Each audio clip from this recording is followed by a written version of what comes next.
Bonjour et bienvenue sur Tescars pour laisser aujourd'hui du tout nouveau Nissan X-Trail dans sa finition Tecna qui est la plus élevée, à savoir qu'il y en a 5. Au niveau design donc, on démarre avec des anti-brouillards qui disposent d'un cerclage chromé. Juste au-dessus, les capteurs avant. On poursuit avec des feux full LED, sans oublier les feux de jour, feux diurnes à LED également.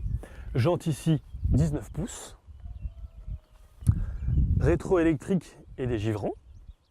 Contour des vitres chromées, tout comme les portières. On prend un petit peu de hauteur avec les barres de toit, également chromées. On poursuit à l'arrière avec le vitrage surteinté, comme souvent. Pour arriver enfin à l'arrière, avec les capteurs toujours, et également une vraie caméra de recul. Sans oublier le toit en verre panoramique. Au niveau des motorisations, il y a un essence 1,6 litre 163 chevaux, en diesel toujours 1,6 litre 130, ou comme c'est ici le cas, le 2 litres 177 chevaux. Alors, il est équipé d'une boîte Xtronic, donc automatique à 7 rapports. Il y a aussi un mode manuel, donc on peut passer les vitesses avec des petites impulsions sur le levier de vitesse. Équipé du stop and start et d'un mode éco. La consommation moyenne est de 9 litres au 100 km. Il faut savoir que l'engin pèse quand même plus d'1,7 tonne et qu'il est également disponible en 4 roues motrices. Forcément, ça consomme un peu plus. Dernière chose, j'ai quand même réussi à descendre à 6,5 litres sur autoroute. On passe à l'intérieur. L'accès au véhicule se veut main libre, donc la clé sera soit dans votre poche, soit dans le sac, par exemple. Donc, première chose que l'on remarque, ce sont les commandes ici électriques du siège, à savoir que le siège conducteur dispose du réglage lombaire. La sellerie est en cuir. Concrètement, au niveau du maintien, rien à dire, c'est un sans faute. Les sièges avant sont également chauffants sur plusieurs niveaux. Et ce que vous voyez ici, pour reprendre le moteur, c'est la molette de sélection pour être soit en 2, soit en 4 roues motrices. À savoir qu'on peut également verrouiller le mode 4 roues motrices pour sortir des sentiers battus. Le volant, gainé de cuir, se veut naturellement multifonction. Il offre par ailleurs une très bonne prise en main. On retrouve donc quelques commandes ici du régulateur ou limiteur de vitesse, ou encore changer de station radio. On poursuit un petit peu plus bas avec un porte-gobelet à température variable. Donc si on veut garder son chocolat chaud ou son café à température, ou au contraire si on veut garder une boisson fraîche. Juste là, donc la boîte automatique, 7 rapports.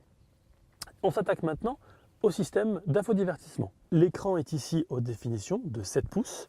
On retrouve notamment le GPS, la navigation, le setup, donc le panneau de configuration en quelque sorte.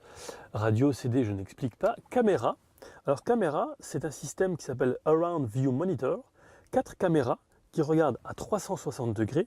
Donc vous avez une vue aérienne et une autre que l'on peut choisir, ou l'on peut choisir un second angle de vue.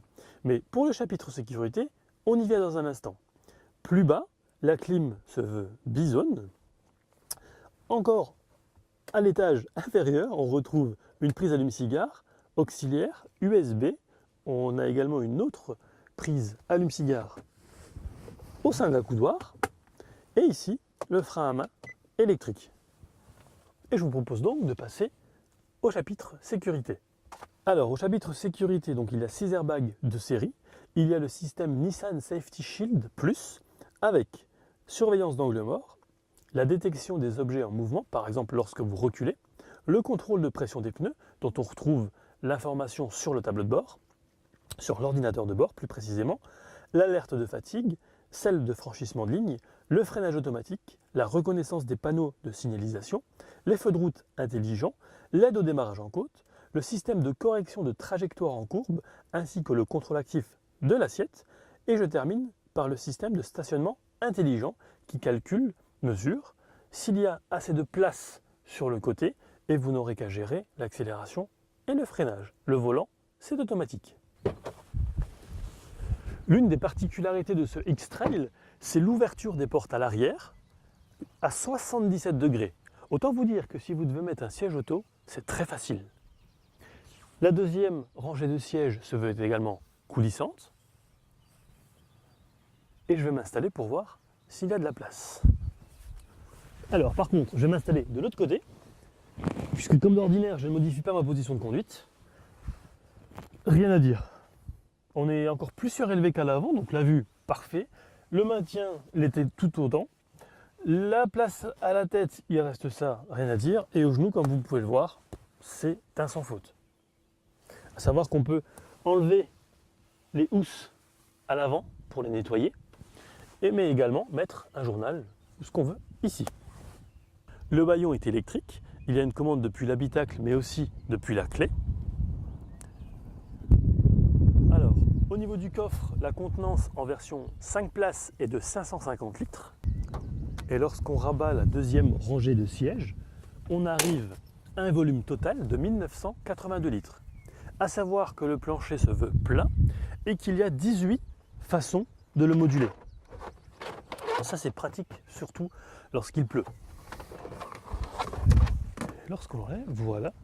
Donc, hop, petite chose à découvrir ici, c'est la troisième et dernière rangée de sièges.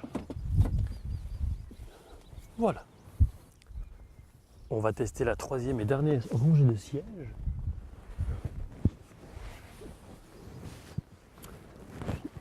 Alors, hop, comment on la remet en place celle-ci? Non, j'arrivais pas. Donc ça sera quelqu'un qui forcément s'installera devant moi. On va essayer juste de s'attacher.